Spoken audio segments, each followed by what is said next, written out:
Programang ito ay rated SPG, striktong patnubay at gabay ng magulang ang kailangan.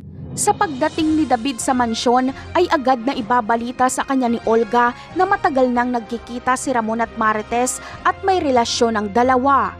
Kaya ang naisip na paraan ni Olga ay patayin si Ramon o di kaya naman ay si Marites.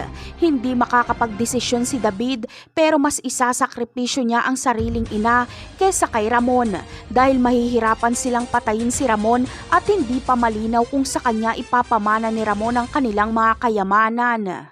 Matatandaan kasi natin na binantaan ni Ramon si David na kapag hindi ito tumino ay wala itong makukuha ni Singkong Duling. Samantala, makakatanggap naman ang tawag si David mula kay Rigor. Dito ay agad na papapuntahin ni Rigor si David sa ospital dahil nag-aagaw buhay si Marites at Tinding at kailangan nitong masalina ng dugo.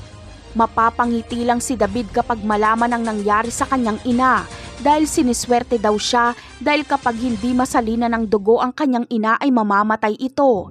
Kaya kahit pareho sila ng blood type ay sasabihin ni David na iba ang blood type niya kay Marites.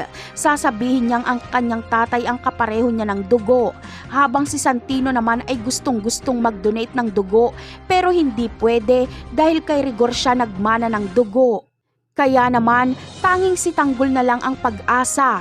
Ang itinakwil ni Marites na si Tanggol ay siya palang magliligtas sa kanyang buhay. Malalaman ni Tanggol ang nangyari sa kanyang pamilya dahil kay Colonel Suarez.